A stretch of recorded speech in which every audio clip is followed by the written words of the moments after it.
gələcəkdəki qaynanası Bu yaxşı şortikdə bax. heç də görsənə bilməz. Bunun altı şortikli, yalan da. Yaxşı bax, bunun gələcəkdəki qaynanası yaxşı bax, yaxşı bax.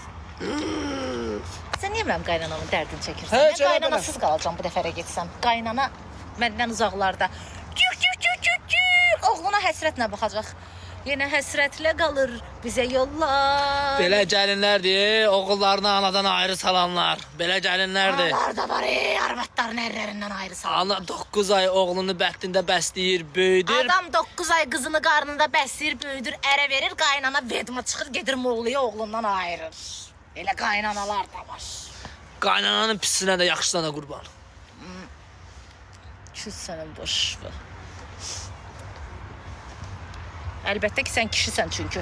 Qaynanalar həmişə yeznənin tərəfini tutur ki, qızına yaxşı baxsın. Yazıq qaynana neynəsin? Eləyir ki, qızına yaxşı baxsın. Qaynaların başına dönüm. Dönməlisən də, qaynanalar da sizin başınıza. Mənim qaynanam ola mənə deyə ki, əyyəznə, deyərəm can, gəl bu $1000, get bir dənə bazardan beluqa al. Qutar da, tək qutar söhbəti fırlatma, qutar da. Nə bilim, qızıl balığa gətir Ay baba, ye. mən qısa qoldayam. Hə. Necə inmisən kutqanı, Qaç, donuram mən. qaç qızı, məsələ. Həqiqi yaxşı. Gedim, hara gedim? O tərəfə get, o tərəfə. Yaxşı. Get. Qurban olum al. Damcı danışma ya. Da qutar da nə sürə zarafasız işləyirəm mən da bu. Çayzad gətirim sənə, nə ürəyin istəyir? Normalni, davay. Açın kayıta. Sən and verirəm Allaha yola vermə, mənim əsərlərimlə oynama.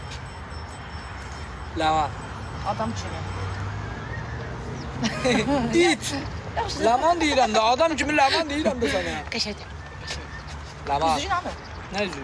Hə, gözlə. Pastırına zaten bir şey tapıram. zaten. De kağız var orada, bürmələ gətir. Külü qoyum sənin oğul başı.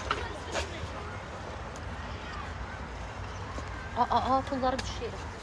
Bunu qoy zirvə verərsən mənə. Qoyma, sən getsə dala qayıtmayacaq. Gəl.